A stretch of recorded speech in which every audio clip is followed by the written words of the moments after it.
विद्यासागर जी महामुनिराज की जय बोलिए। बुंदेलखंड के प्रथम आचार्य गणाचार्य संत शिरोमणि आचार्य गुरुदेव श्री 108 विराट सागर जी महाराज की जय बोलिए। अध्यात्म योगी चर्या शिरोमणि आचार्य श्री 108 विशुद्ध सागर जी महामुनिराज की। हाथों की लकीरों से अक्सर भाग्य बदलते हैं, हाथों की लकीरों से अक्सर भाग्य बदलते हैं, चंदा की चितवन से अक्सर रात निकलते हैं। हाथों की लकीरों से अक्सर भाग्य बदलते हैं, चंदा की चितवन से अक्सर रात निकलते हैं। दिनकर की तपती तपन से जो हार नहीं माने, दिनकर की तपती तपन से जो हार नहीं माने, ऐसे अद्भुत साधक ही अक्सर अपना इतिहास बदलते हैं, ऐसे अद्भुत साधक ही अक्सर अपना इतिहास बदलते हैं। तो जय बोलिए। जिनश्रुत मनीषी आगम प्रवक्ता सराकोधारक उपसर्ग विजेता परम पूज्य श्रमण मुनि श्री 108 विशल्य सागर जी महामुनिराज की, समस्त मुनि संघ की, परम पूजनीय अधिकारत पूज्य श्री पूर्णमती माता जी की। आज मैं एक ऐसे महासंत की गौरव गाथा को आप सबों के समक्ष दिखाकर खुद को सौभाग्यशाली समझ रहा हूँ, जिनके हृदय की विशालता और मानवता के प्रति किए गए कार्यों से संपूर्ण विश्व में जैन धर्म की एक अलग पहचान बन गई है। यह कहानी है आज से 45 वर्ष पूर्व तीर्थंकरों के अतिशय युक्त पवित्र धरा मध्य प्रदेश के छतरपुर जिले की विश्व प्रसिद्ध खजुराहो के मूल नायक शांतिनाथ भगवान की छत्र छाया में बसे एक छोटे से नगर बमीठा की 11 मई 1977 का दिन, 11 मई 1977 का दिन चारों तरफ मूसलाधार बारिश और घनघोर काले बादलों के ठीक बीच एक ऐसे सूर्य का उदय होने वाला था जिसका सामना आकाश का सूर्य भी करने में समर्थ न था। धर्मप्रिय पिता मानिकचंद जी एवं धर्मप्रिया लक्ष्मी देवी के गर्भ से चौथी संतान का बालक रूप में जन्म हुआ। मनमोहक छवि, अद्भुत मुस्कान, ओजपूर्ण मस्तक, चारों तरफ खुशियों का माहौल था। परिवार वालों ने बालक का नाम वीरेंद्र रखा।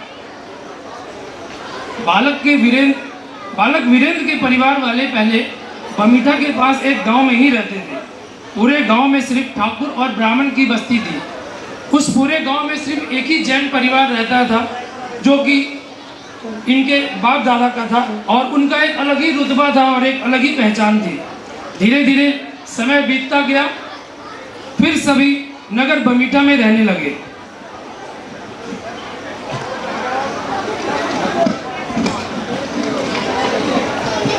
बालक वीरेंद्र भी अब धीरे धीरे बड़े होने लगे। लौकिक शिक्षा ग्रहण कर हर एक क्लास में अव्वल आने लगे, मानो सरस्वती मस्तक पर ही विराजमान हो। एक बार जो देख लेते, पढ़ लेते, कभी नहीं भूलते। बालक वीरेंद्र अपने 6 भाई बहनों में चौथे नंबर के थे। 2 बहन इनसे बड़ी और 2 भाई इनसे छोटे थे। घर में सभी प्यार से इन्हें बीरू कहकर बुलाते थे। बड़ी बहन से इन्हें काफ़ी लगाव रहता था और अक्सर गर्मी की छुट्टियों में ये अपनी बड़ी दीदी के यहाँ मैहर चले जाया करते थे। 11 मई 1987 बालक वीरेंद्र अब 10 वर्ष के हो गए हैं और आज उनका जन्मदिन है।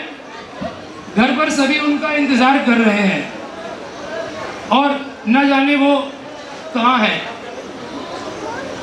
तो चलिए खजुराहो के शांतिनाथ भगवान की छत्र छाया में बसे नगर बमीठा की ओर चलते हैं। बालक वीरेंद्र के घर में इस अद्भुत गुरु गौरव गाथा का प्रथम दृश्य लेकर आप सबों के समक्ष। वीरू कहाँ गया? अभी तक नहीं आया। आज उसका जन्मदिन है, कहाँ रह गया वो? कहीं नहीं माँ, बाहर अपने दोस्तों के साथ क्रिकेट खेल रहा होगा। बस आता ही होगा। माँ, पापा भी नहीं नजर आ रहे। हाँ, वो भी बाजार सामान और मिठाइयाँ लेने आ ही रहे होंगे। बीरू की माँ, अरे ओ बीरू की माँ, ये लो मिठाई। ये बीरू कहीं दिखाई नहीं दे रहा, कहाँ गया हुआ है वो? हाँ, अभी तक तो आया नहीं, आ ही रहा होगा। अच्छा चलो मुझे बेटा पानी तो पिला दे।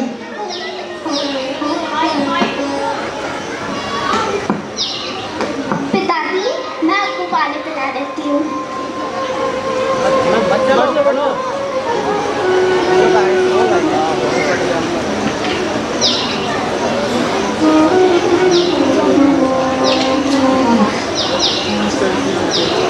वीरू, आज तुम्हारा जन्मदिन है और आज तुम फिर खेलने चले गए।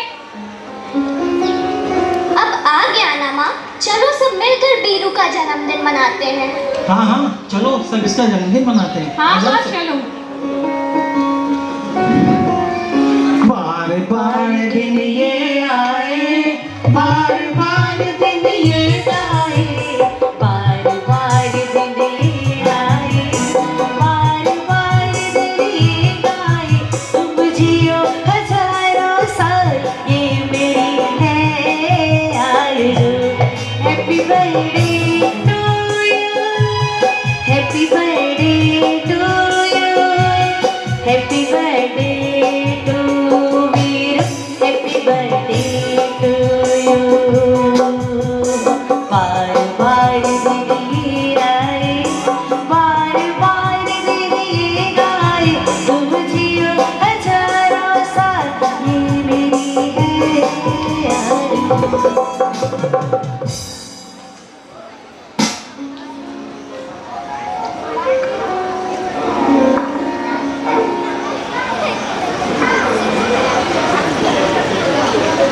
अच्छा, तो तुम लोग खाना खा के बातें करो, मैं अभी बाजार से आती हूँ। ठीक है, चलो बेटा।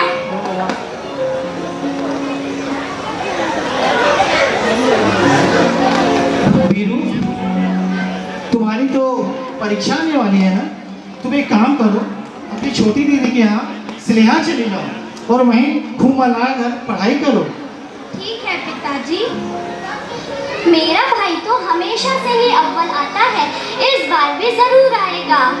चलो चलिए सब खाना खाने चलते हैं। चलो।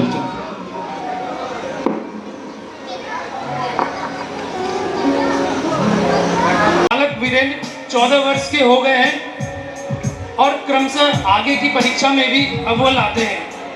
जुलाई 1993 परम पूज्य राष्ट्र संत गणाचार्य विराट सागर जी मुनिराज सत्संग का चातुर्मास श्रेयांश गिरी में होता है।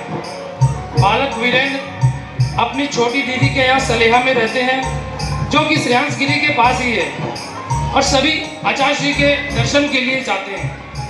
बालक वीरेंद्र निर्ग्रंथ साधुओं के दर्शन तो करते हैं, लेकिन उनका ज़्यादा समय पढ़ाई में बीतता है और क्रिकेट खेलने में बीतता है, और वहाँ भी मंदिर के पीछे अपने दोस्तों के संग क्रिकेट खेलने चले जाते हैं।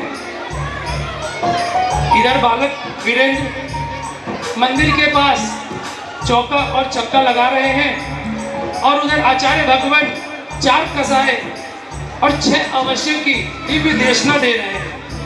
इधर बालक एक एक रन लेकर अपनी टीम को जिता रहा है, और उधर आचार्य भगवान एक एक इंद्रियों को जीतने की बात बता रहे हैं। तो इस जीत और हार के बीच चलते हैं अतिशय क्षेत्र श्रेयांश गिरी, जहाँ बुंदेलखंड के प्रथम आचार्य संघ सहित विराजमान है। तो चलिए गुरु गौरव गाथा का दूसरा दृश्य लेकर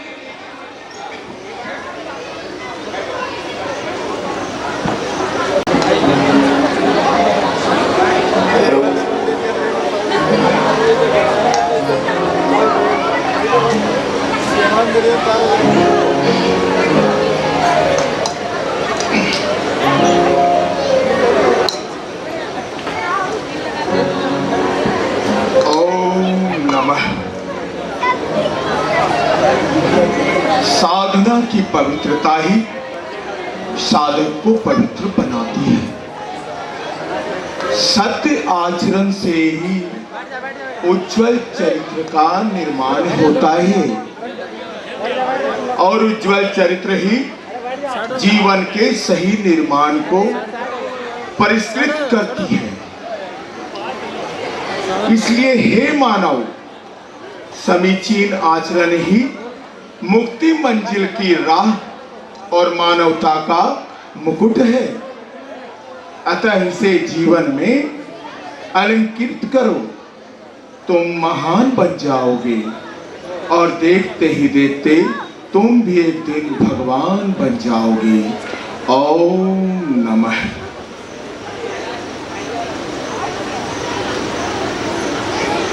अरे दक्ष, बीनू को अचानक से क्या हो गया? मुझे क्या पता, लगता है उसे घर जाना है। अरे छोड़ो यार, मुझे तो बहुत जोर की भूख लग रही है। चलो घर चलते, मम्मी ने स्वादिष्ट पकवान बनाया। चलो गुरुजी के पास चलते हैं।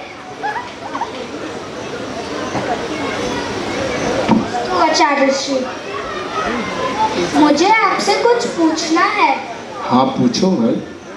क्या मैं भी भगवान बन सकता हूँ? हाँ, क्यों नहीं। हर आदमी के अंदर भगवान बनने की क्षमता होती है। तुम भी बन सकते हो।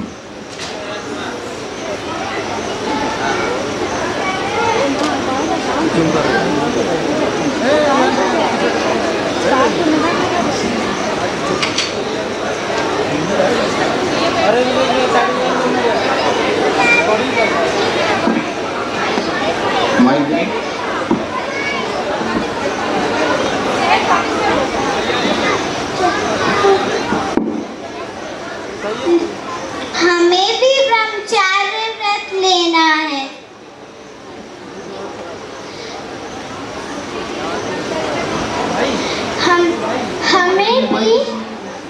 हमें भी ब्रह्मचर्य व्रत देकर धन्य करे। नमोस्तु।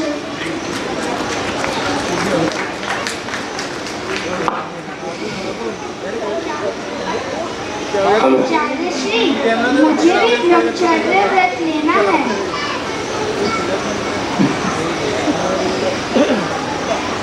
नमोस्तु नमोस्तु नमोस्तु। नमोस्तु आचार्य श्री।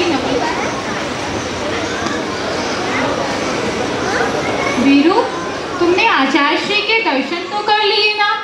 चलो अब घर चलो। हाँ माँ, दर्शन तो कर लिए, लेकिन मुझे अभी घर नहीं जाना। पहले आचार्य श्री मुझे ब्रह्मचर्य व्रत देंगे, फिर ही मैं कहीं जाऊंगा। ये क्या बात है बेटा? ये कोई बच्चों वाली बात नहीं जो तुम जिद कर रहे हो। नहीं पिताजी, मैं अब 15 वर्ष का हो गया हूँ और आज आचार्य श्री से ब्रह्मचर्य व्रत लिए बिना कहीं नहीं जाऊंगा। नहीं बेटा, ये क्या बात हुई? जिद नहीं करते। अभी तो तुम्हारी पढ़ाई भी पूरी नहीं हुई। तुम्हारा तो सपना था ना एक बड़ा आदमी बनने का और समाज और परिवार का नाम रोशन करने का। माँ, मेरे अंदर भगवान बनने की शक्ति है। मैं भी भगवान बनना चाहता हूँ। आचार्य श्री, आप मुझे ब्रह्मचर्य व्रत दीजिए, नहीं तो मैं कहीं नहीं जाऊंगा। नहीं बेटा, मैं तुम्हें कहीं नहीं जाने दूंगी। तुम अभी कहीं नहीं जाओगे।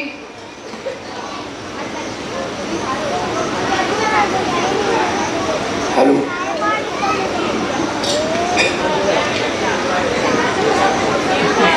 अभी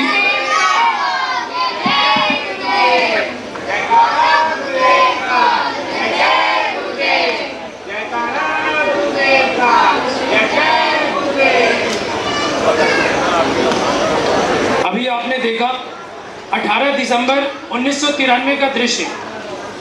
संघर्ष अनीता दीदी और अंकिता दीदी आचार्य भगवान के समक्ष ब्रह्मचर्य व्रत ले लेती है। अनीता दीदी जो कि वर्तमान में आरिका रत्न 105 विंध्य श्री माता जी के शुभ नाम के साथ गुवाहाटी आसाम में विराजमान है। और अंकिता दीदी, जो कि वर्तमान में आरिका रत्न 105 विद्याश्री माता जी के शुभ नाम के साथ निवाई राजस्थान में चातुर्मास कर रही है। और आचार्य भगवान ने साथ ही साथ बालक वीरेंद्र के मन के भाव को समझकर अभी 5 वर्ष का ब्रह्मचर्य व्रत दे दिया है। और आचार्य भगवान का विहार श्रेयांश गिरी से द्रोणगिरी को हो जाता है। बालक वीरेंद्र का मन तो वही जाने का करता है, लेकिन घर वाले उन्हें जाने नहीं देते। देखिए आगे क्या होता है।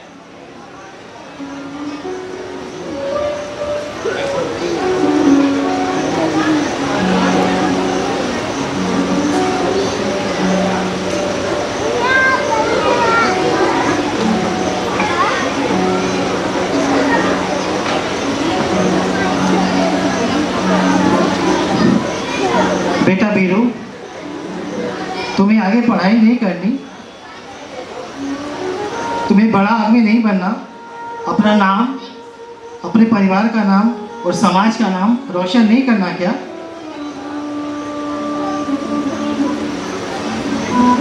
हाँ बेटा, तुम अभी कहीं नहीं जाओगे। अभी हम तुम्हें कहीं नहीं जाने देंगे। लगता है ये ऐसे नहीं मानेगा। अगर तुमने जीत की तो तुम्हारी बहुत पिटाई होगी। लगता है इसे रूम में बंद करना पड़ेगा। ठीक है, तुम्हें चलना है तो मेरे साथ चलो। ठीक है दीदी, मैं आपके साथ चलूँगा। ठीक है बेटा, चले जाना, पर अपना ध्यान रखना।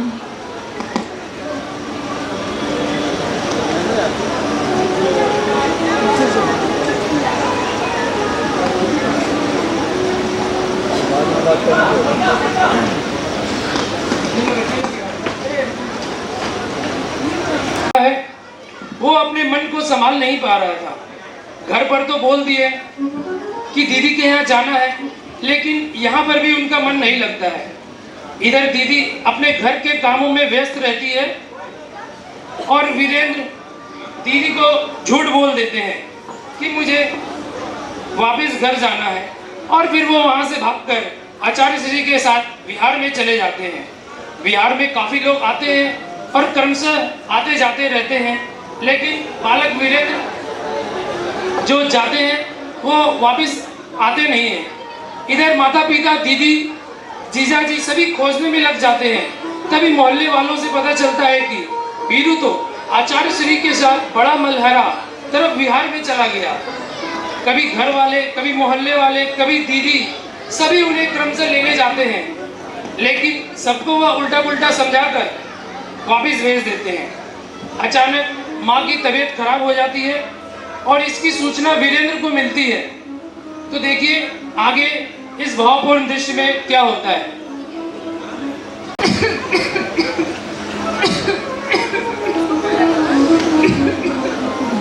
माँ, तुम चिंता क्यों करती हो? वीरू जल्द आ जाएगा, तुम्हारी तबीयत और खराब हो जाएगी। माँ, वीरू बहुत जल्द आने वाला है, आप चिंता मत करिए। मैं चिंता न करूं तो क्या करूं? एक माँ ही जान सकती है कि बेटे के बिना उसकी क्या हालत होती है। ये तुम नहीं जान सकते बेटा। आप जाकर देखिए ना, कहाँ रह गया वो, अभी तक नहीं आया। तुम चिंता नहीं करो, मेरी जीजाजी से भी बात ही हुई है। वो वीरू को लेकर के आते ही होंगे। उसे भी तो हम सबकी याद आ रही होगी।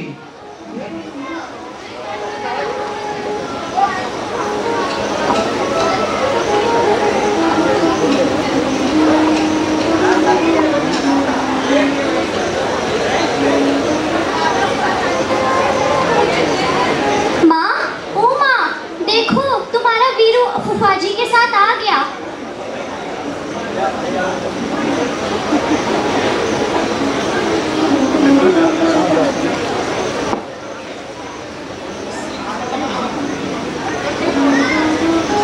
खुश रहो बेटा।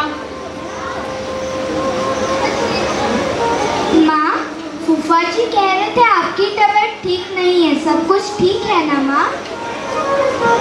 बेटे के बिना माँ की तबीयत कैसे ठीक हो सकती है, ये तुम नहीं जान सकते बेटा। ये तो सिर्फ एक माँ ही जान सकती है। 9 महीने जिसने तुम्हें अपनी गोद में रखा है, पाला है, इतने अच्छे संस्कार दिए हैं, अब एक पल में उसे इतने दूर कैसे जाने दे सकती है? अगर तुम नहीं रहोगे तो हम किसे राखी बांधेंगे? बेटा, क्या तुम्हें अपनी माँ की याद नहीं आती? क्या तुम्हें अपने माँ, पिताजी और बहनों की याद नहीं आती? तुम इतने कठोर कैसे हो सकते हो मेरे भाई? भैया, आपको मेरी भी याद नहीं आती?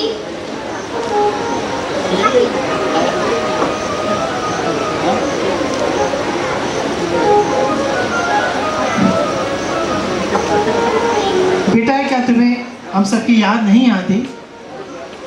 क्या तुम्हें बड़ा आदमी नहीं बनना है? क्या हम सबका सपना पूरा नहीं करना है तुम्हें?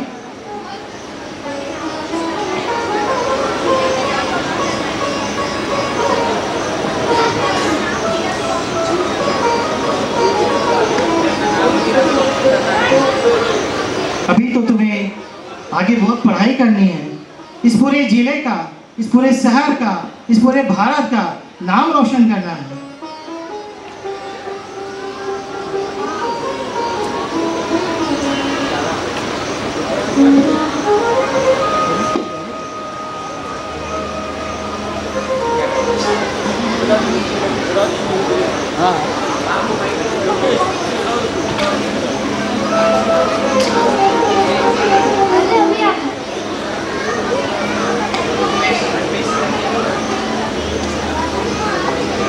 अभी मैं तुमको कहीं नहीं जाने दूंगी।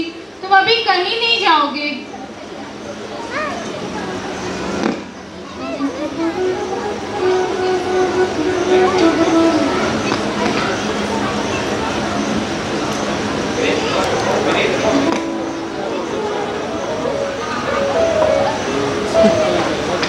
माँ, आपका और पिताजी का अनंत उपकार है मुझ पर। मैं चाहकर भी इसका कर्ज नहीं उतार सकता, लेकिन आप लोगों ने ही तो मुझे सिखाया है, जिस कार्य में मन लगे वही कार्य करना चाहिए, और प्रभु की भक्ति और गुरु की भक्ति से बढ़कर इस नश्वर संसार में कोई कार्य नहीं है। माँ, मैं इस मोह माया से दूर रहना चाहता हूँ। मैं भगवान बनना चाहता हूँ। आप सब मुझे माफ करें। मुझे तो बस अपने गुरुजी के पास जाना है। मैं जा रहा हूँ माँ, मैं जा रहा हूँ पिताजी, मुझे सब क्षमा करें। मैं जा रहा हूँ, मैं जा रहा हूँ। वीरू, नहीं बेटा, नहीं बेटा, रुक जाओ, रुक जाओ, हम तुम्हें नहीं जाने देंगे। रुक जाओ, रुक जाओ, रुक जाओ, रुक जाओ बेटा, रुक जाओ, रुक जाओ। वीरू।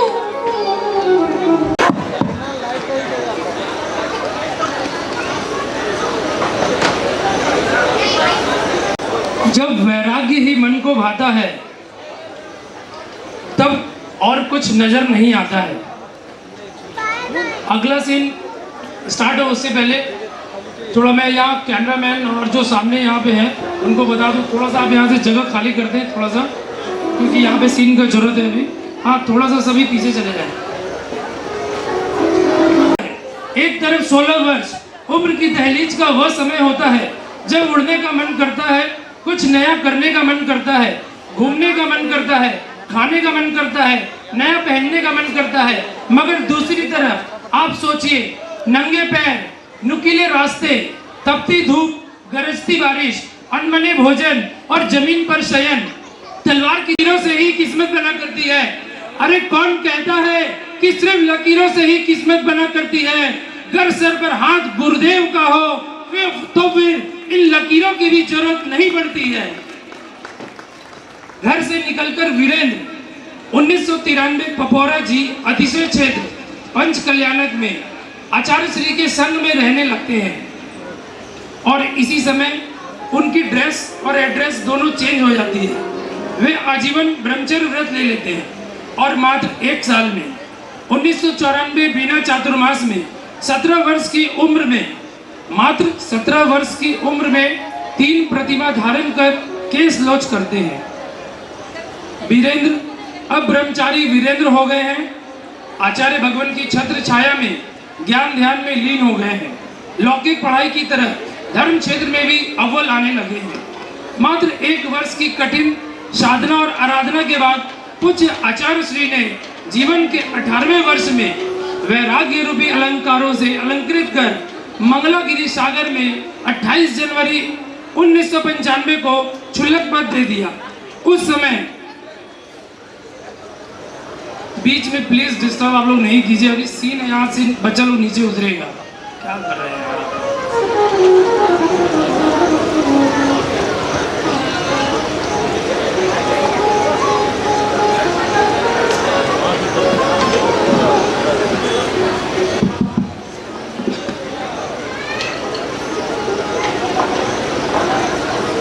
वैराग्य रूपी अलंकारों से अलंकृत कर मंगलागिरी सागर में 28 जनवरी 1995 को क्षुल्लक पद दे दिया। उस समय 5 क्षुल्लक दीक्षा संपन्न हुई थी।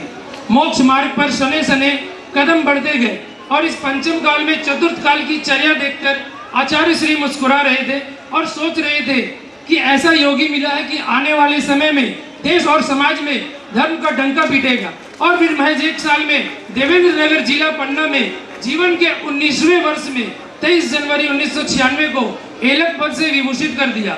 उस समय 6 एलक दीक्षा एक साथ संपन्न हुई थी, जिसमें प्रथम विशल्य सागर जी, उसके बाद विकर्ष सागर जी, फिर विभव सागर जी, फिर विमर्श सागर जी, फिर विहर्ष सागर जी और उसके बाद विनिश्चय सागर जी महाराज की क्रमशः एलक दीक्षा हुई थी। पूज्य गुरुदेव आचार्य भगवान के साथ विहार कर रहे थे और पूज्य गुरुदेव ने विहार में मात्र सुनने से ही कई ग्रंथ को कंठस्थ कर लिया था। और एक दिन आचार्य भगवान से कहा, हे आचार्य श्री, अब ये लंगोट मुझे भारभूत लगने लगी है, मुझसे ये सब सहन नहीं होता। आप मुझे रत्नत्रय प्रदान कर मेरे जीवन को रत्नों से भर दीजिए। और आचार्य भगवान चलते चलते मुस्कुरा रहे थे। समय बीतता गया और 2 साल की कठिन तप साधना को तपने के बाद जीवन के मात्र 21वें वर्ष में वह शुभ मंगल घड़ी आ गई जिसका उस बालक को बेसब्री से इंतजार था। समय था 14 दिसंबर 1998 और जगह थी भिंड नगरी बरासोजी अतिशय क्षेत्र। ये क्षेत्र और समय पूरे भारतवर्ष में उस समय सबसे खास थी, क्योंकि यहाँ 1 नहीं, 2 नहीं, 3 नहीं, पूरी 13 मुनि दीक्षा एक साथ संपन्न होनी थी, जो कि उस समय पूरे भारतवर्ष में और पहले कहीं भी नहीं हुई थी और किसी भी संघ के द्वारा नहीं दी गई थी। उस समय क्या भक्ति रही होगी और क्या माहौल रहा होगा, तो जानने के लिए चलते हैं बरासोजी अतिशय क्षेत्र, भगवान महावीर के समोसरण स्थल में, जहाँ दीक्षा पर्व बिंदौरी का अद्भुत एवं अविस्मरणीय दृश्य प्रारंभ होता है। इस गौरव गाथा का तीसरा दृश्य लेकर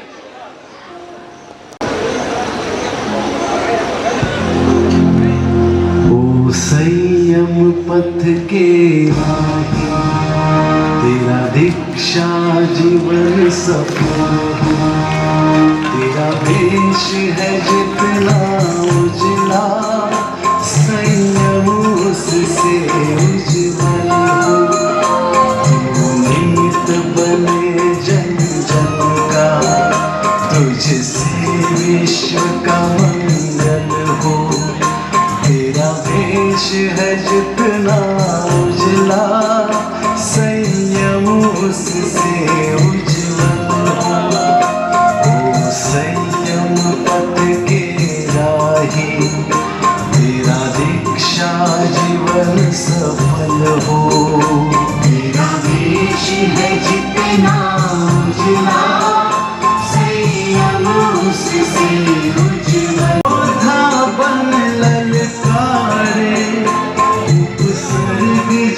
जोर लगाए, उपसर्ग जो जोर लगाए, तेरी समता से उहारे। आंधी तूफानों में तेरी साधना ये अविचल हो। तेरा वेश है जितना हो,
यदि कल्याण की इच्छा है तो विषयों को विष के समान त्याग देना चाहिए।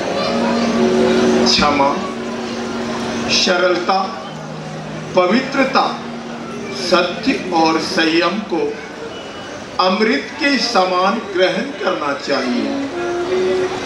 कुम्हार मिट्टी के बर्तन बनाता है तो वह मटके पर चोट मारता है, परंतु वह भीतर में दूसरे हाथ से सहारा भी रखता है। उसी प्रकार गुरु भी एक एक दोष निकालने के लिए ऊपर से भले ही कठोरता दिखलाए, पर भीतर से करुणा और वात्सल्य भरा होता है। जो शिष्य को कुंदन बनाकर चमका देता है। आप सभी की मोक्ष मार्ग पर निरंतर वृद्धि हो। आप सभी को आशीर्वाद। ओम नमः।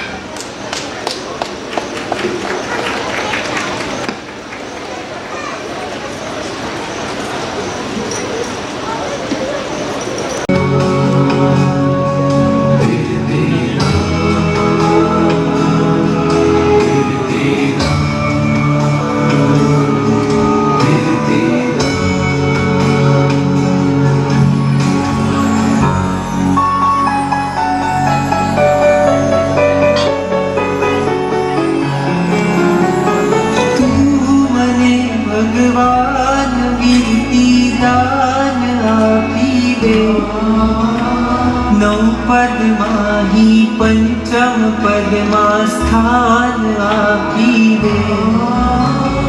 तू मने भगवान नीति दान आपी दे। नौ पद्माही पंचम पद्मा स्थान आपी दे। हाल जीवन मां काई नथी पण इच्छा एक दिवस तो मारे तारी दीक्षा देवी छे। दीक्षा आपीने मान राखी ले। नौ पद्माही पंचम पद्मा स्थान आपी दे। तू मने भगवान दान आपी दे। नौ पद्माही पंचम पद्मा स्थान आपी दे।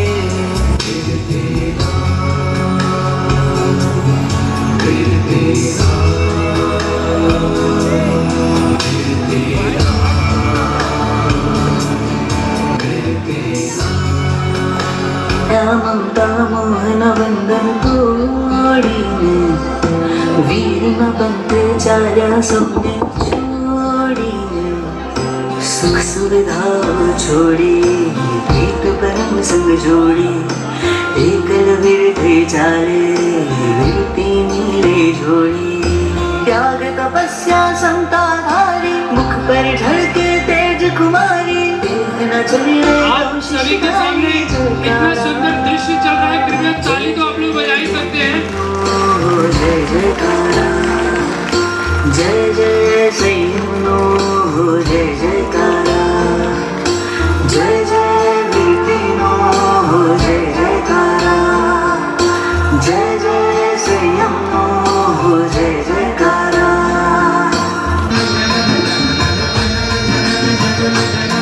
मन पावनी मन भावनी आई यहाँ मंगलकारी। आओ पधारो साजना आशीष दो जय जयकारी। सब रेडी रहना।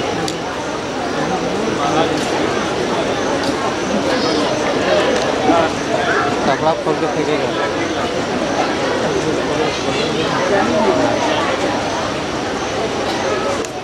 एक साथ सब फेंकेगा, सबका आना चाहिए। एक साथ सब फेंकेगा। माइक दीजिए, माइक।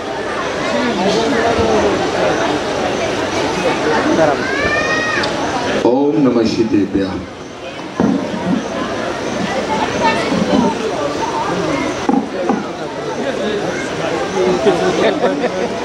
आज से आपका नाम मुनि विशल सागर जी होता है।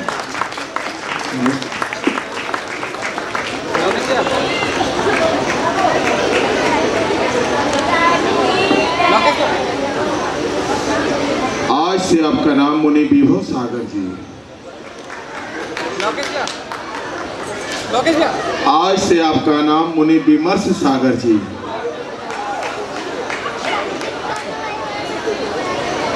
बोल रहा हूँ, बोल रहा है लोग पहले सुन दिया। हेलो, सबको एक साथ खुलवाइए ना।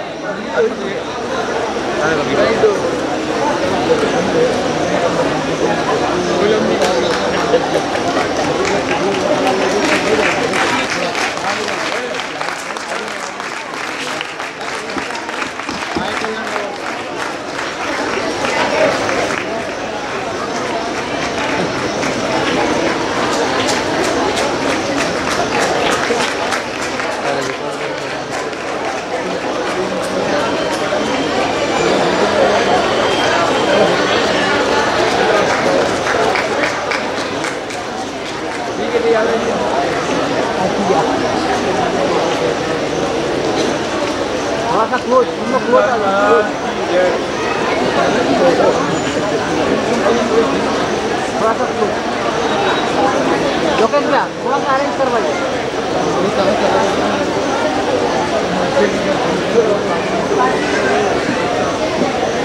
आज से आपका नाम मुनि विशल सागर जी।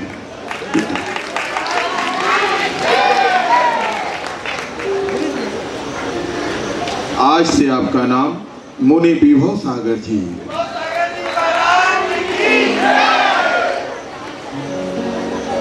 आज से आपका नाम मुनि विमर्श सागर जी।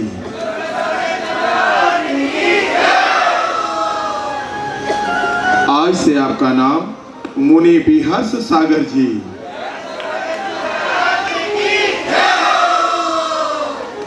आज से आपका नाम मुनि विनिश्चय सागर जी। आज की जय। आज से आपका नाम मुनि विश्व मूर्ति सागर जी। आज से आपका नाम मुनि विश्वशील सागर जी। जय। आज से आपका नाम मुनि विहित सागर जी। आज की जय। आज से आपका नाम मुनि विमद सागर जी। जी की जय।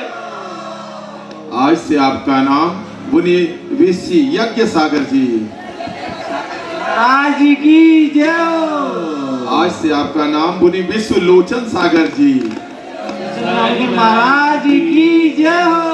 आज से आपका नाम मुनि विश्व धैर्य सागर जी। आज की जय हो। आज से आपका नाम मुनि विश्व वीर सागर जी। आज की जय हो।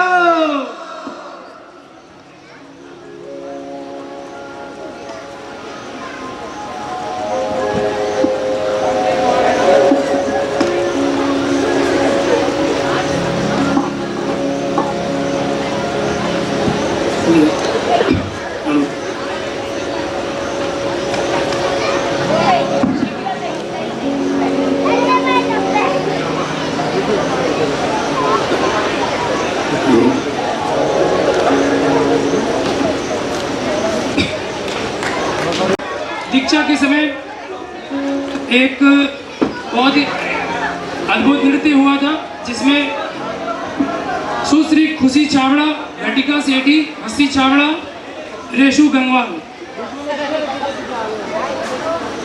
एक बार सभी से रिक्वेस्ट है यहाँ सामने आ जाए।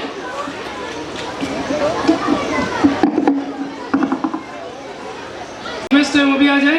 कृपया इन सभी के लिए एक बार जोरदार तालियों से इनका अभिवादन करेंगे। खुशी छाबड़ा, घटिका सेठी, हंसी छाबड़ा, रेशु गंगा। इधर देखो, तुम लोग इधर देखो सामने।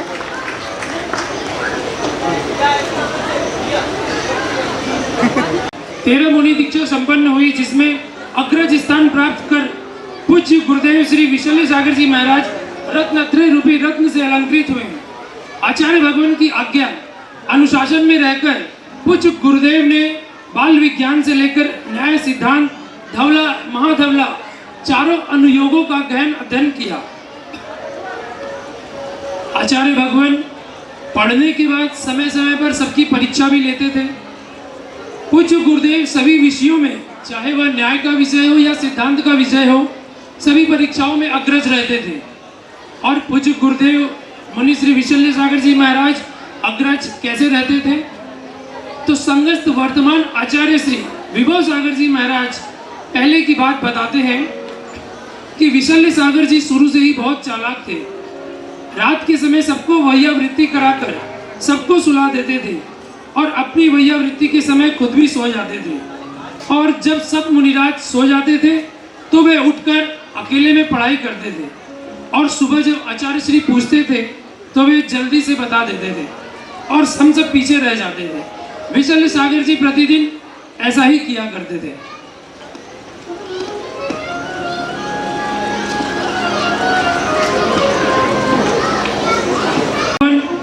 गुरुदेव की निर्दोष चर्या को देखकर मुस्कुराते थे।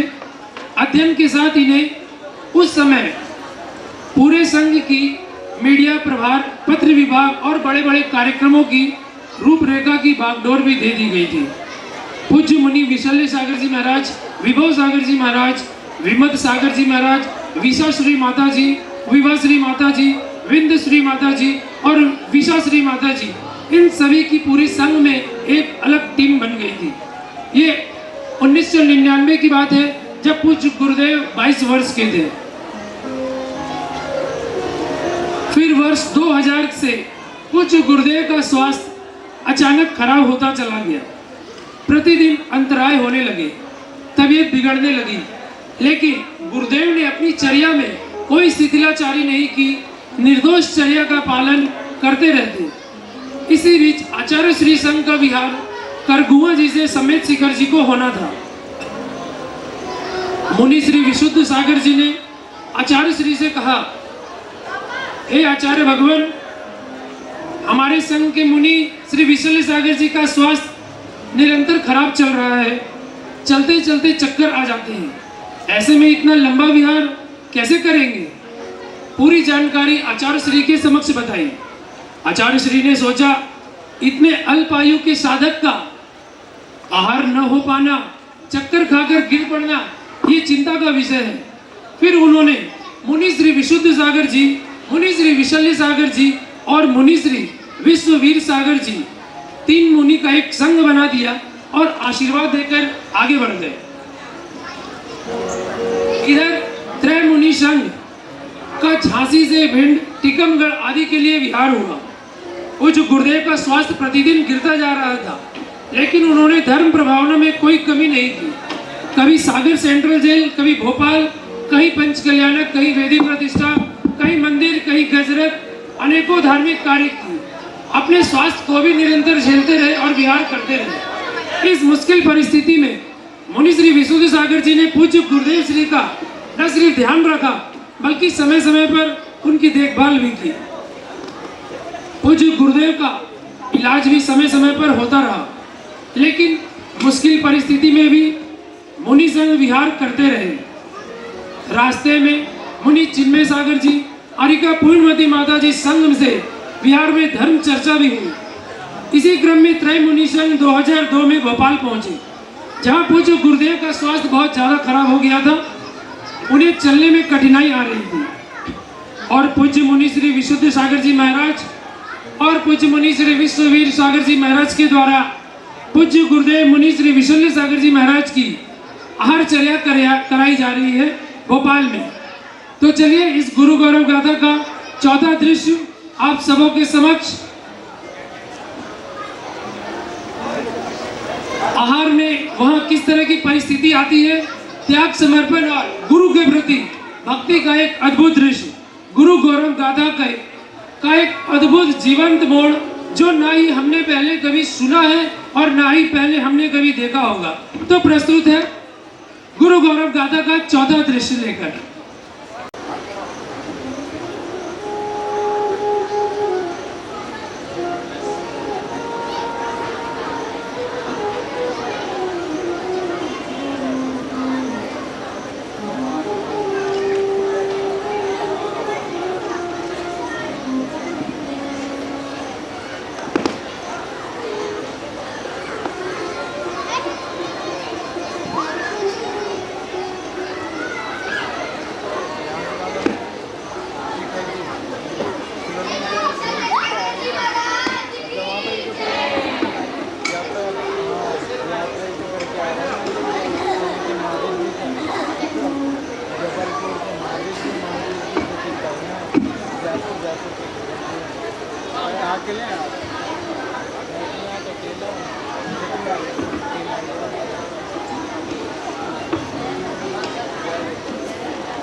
जय बोलो 108 विशल सागर जी महाराज की जयकारा गुरुदेव का, जय जय गुरुदेव, जयकारा गुरुदेव का, जय जय गुरुदेव।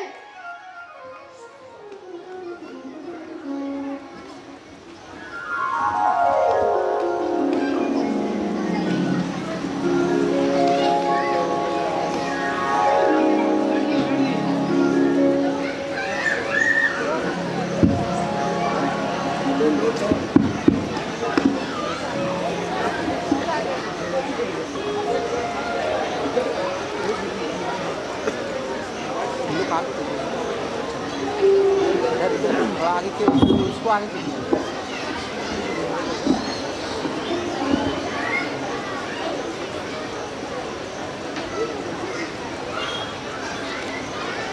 जय बोलिए देवादि देव 1008 चिंतामणि पाशनाथ भगवान की जय। जय बोलिए परम पूज्य गणाचार्य आचार्य भगवान श्री 108 विराग सागर जी महाराज की जय। जय बोलो 108 विशुद्ध सागर जी महाराज की जय। जय बोलो परम पूज्य मुनि श्री 108 विशाल सागर जी महाराज की जय। जय बोलो 108 विश्ववीर सागर महाराज की जय। नमोस्तु शासन जयवंत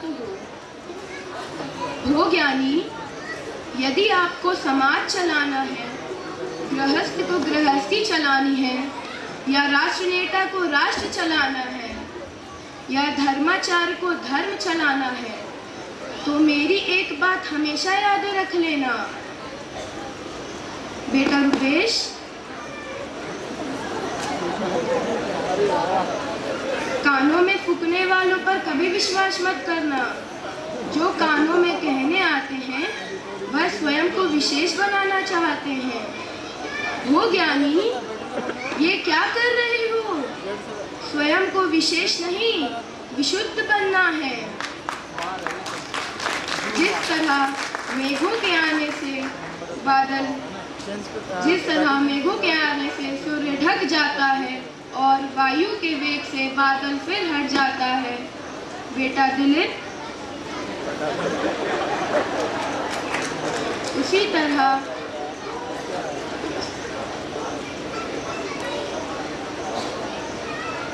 तरह नगर में मुनिराज या साधु आ जाए तो अज्ञान का अंधकार भी हट जाता है। पीछे मत हटना। इस पंचम काल में निर्ग्रंथ साधुओं का दर्शन दुर्लभ है। ओ हो। और जिसने निरंतर साधुओं का वैयावृत्ति आहार उनकी सेवा की है, तो समझना हमें पंचम काल में भी चतुर्थ काल के जैसा ही पुण्य मिलता है। मनोज बेटा, कभी ये मत सोचना कि मेरे बिना मंदिर का, समाज का कार्य नहीं हो सकता, बल्कि ये सोचना कि मेरे कोई पुण्य कर्म का उदय है जो मुझे प्रभु और गुरु के कार्य करने का मौका मिला। समझे ज्ञानी? जो है वो है।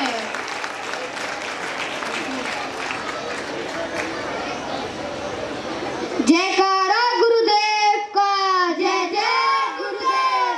जयकारा गुरुदेव का, जय जय गुरुदेव।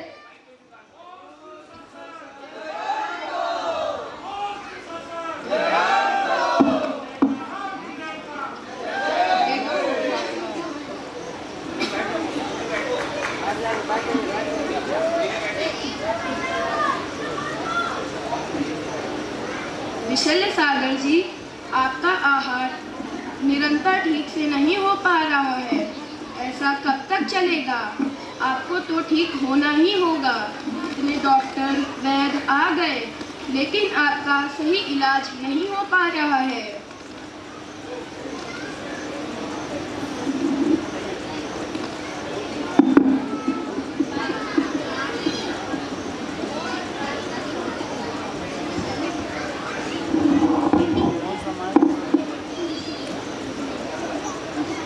जयकारा गुरुदेव का, जय जय गुरुदेव। जयकारा गुरुदेव का, जय जय गुरुदेव। नमोस्तु महाराज जी।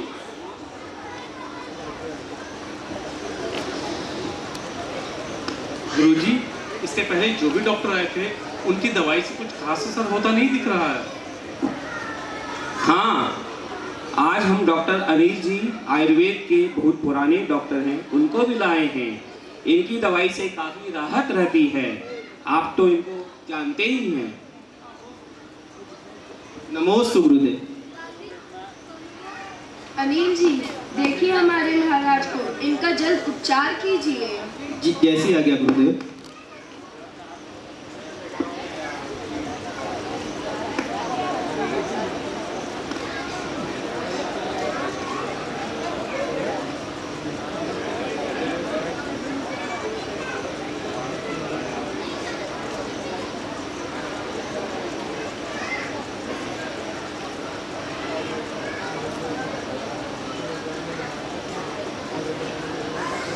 गुरुदेव, मुनिश्री की हालत ठीक नहीं है। इनके हार्ट में प्रॉब्लम बहुत बढ़ गई है और इसके कारण इनमें लीवर का इन्फेक्शन भी बढ़ गया है और अभी इनको बहुत तेज बुखार है। ऐसी परिस्थिति में इनका एक कदम भी चलना ठीक नहीं होगा। इस गंभीर बीमारी का इलाज इस चर्या में तो ना हो पाएगा। इन्हें किसी बड़े डॉक्टर के पास ले जाकर ऑपरेशन कराना होगा। मुनिश्री, आपको इलाज कराने के लिए इस चर्या का परित्याग करना होगा।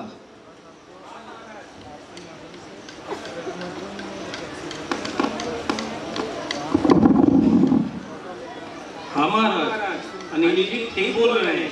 हम सभी गुरु जी का ठीक से इलाज करवाएंगे। हाँ महाराज जी, अनिल जी ठीक बोल रहे हैं। हम सब गुरु जी का जल्द से जल्द उपचार कराएंगे। क्या आप लोग कैसी बात कर रहे हैं? इस चर्या का परित्याग? ये चर्या मुझे मेरे बड़े पुण्य कर्म के उदय से मिली है। जब कई जन्मों का पुण्य जमा होता है, तब कहीं जाकर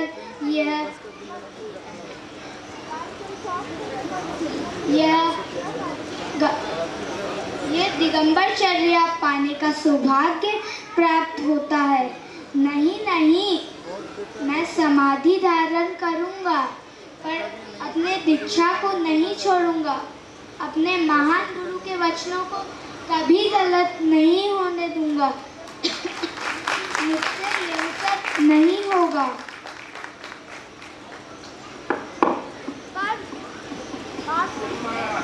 नहीं महाराज, नहीं महाराज, व्यक्ति सही बोल रहे हैं। हम सब इलाज होगा, को तो इलाज करवाना।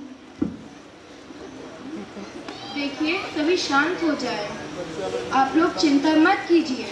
आप सबकी मन की भावना बहुत अच्छी है।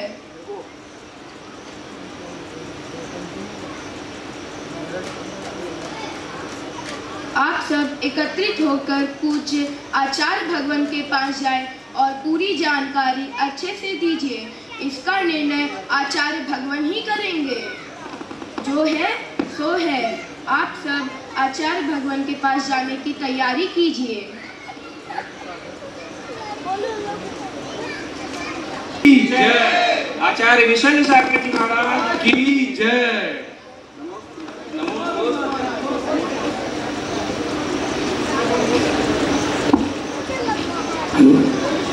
पूज्य गुरुदेव का स्वास्थ्य ठीक नहीं है। प्रतिदिन डॉक्टर वैद्य आ रहे हैं लेकिन सही उपचार नहीं हो पा रहा है। सभी ने ऑपरेशन कराने की बात कही है और पूज्य गुरुदेव अपनी चर्या की बात छोड़ने मात्र से ही ध्यान में लीन हो जाते हैं। सागर, भोपाल, सिलवानी, बेगमगंज आदि सभी समाज के लोग एकत्रित होकर मुनि श्री का आशीर्वाद लेकर आचार्य श्री के पास पहुंचते हैं और पूरी घटनाक्रम को विस्तार से बताते हैं कि मात्र 25 साल की उम्र के महाराज समाधि लेने की बात कर रहे हैं, ऐसा कैसे होगा। आचार्य भगवान ने सारी बातों को सुनकर कहा, आप लोग निश्चिंत रहिए, सभी मुनि राजों को मेरा पूरा आशीर्वाद है। आप ये 2 चिट्ठी मुनि विशुद्ध सागर जी और मुनि विशल्य सागर जी को दे दीजिए। सभी लोग भोपाल वापस आ रहे हैं और दोनों मुनिराज के हाथ में आचार्य भगवान के द्वारा दी हुई चिट्ठी देते हैं। तो चलिए देखिए क्या होता है।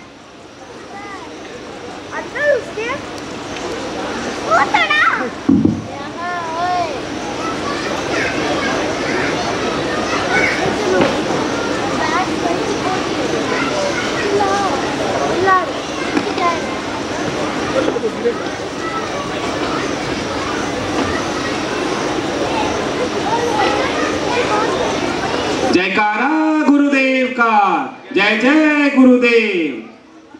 जयकारा गुरुदेव का, जय जय गुरुदेव। आचार्य विशुद्ध सागर जी महाराज की जय। मुनि विशल्य सागर जी महाराज की जय।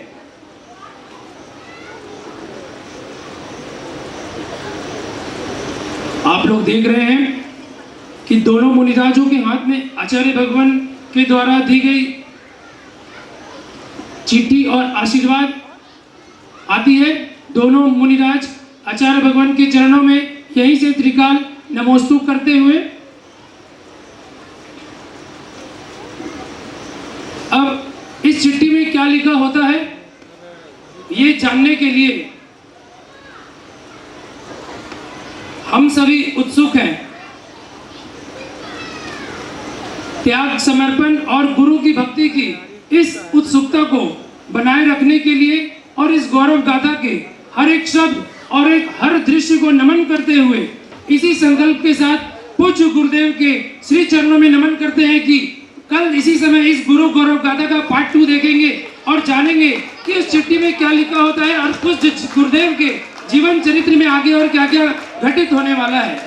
कल का दृश्य गुरु गौरव गाथा पार्ट 2। आप सभी लोगों यहाँ आए हुए सभी लोगों का धन्यवाद।